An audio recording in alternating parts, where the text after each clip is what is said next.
कोल्हापूर महानगरपालिकेच्या आगामी निवडणुकीत भाजपचा मोठा निर्णय. भाजप नेते आणि खासदार धनंजय महाडिक यांचे पुत्र कृष्णराज महाडिक यांनी आपली उमेदवारी मागे घेतली आहे.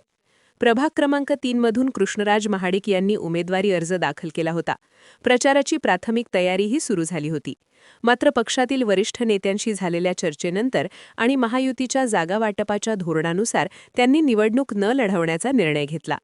हा निर्णय पक्षशिस्त आणि संघटनात्मक धोरणाचा आदर राखण्यासाठी घेतल्याचे कृष्णराज महाडिक यांनी स्पष्ट केले आहे. भारतीय जनता पक्ष हा अत्यंत शिस्तबद्ध पक्ष असून येथे पक्षाच्या आदेशाला सर्वोच्च प्राधान्य दिले जाते, असे त्यांनी सांगितले. महापालिका निवडणूक ही कार्यकर्त्यांची लढाई आहे आणि भाजप, शिवसेना व राष्ट्रवादी काँग्रेस यांची महायुती एकत्रितपणे निवडणूक लढवणार असल्याची माहितीही त्यांनी दिली.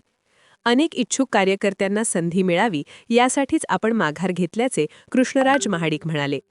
पक्षाने आपल्या नावाचा विचार केला ही बाब समाधानकारक असल्याचे सांगत त्यांनी पक्षाच्या अंतिम निर्णयाला पूर्ण पाठिंबा दर्शवला. आपण पक्षाचे निष्ठावान कार्यकर्ता असून वरिष्ठांच्या सूचनेनुसारच काम करतो, असेही त्यांनी ठामपणे सांगितले. दरम्यान कोल्हापुरात महायुतीची रणनीती आता अधिक स्पष्ट होत आहे. जागावाटप आणि योग्य उमेदवार निवड यावर भर दिला जात असून कृष्णराज महाडिक यांच्या माघारीमुळे नव्या कार्यकर्त्यांना संधी मिळणार आहे. हा निर्णय महायुतीच्या दीर्घकालीन यशासाठी महत्त्वाचा ठरण्याची शक्यता वर्तवली जात आहे.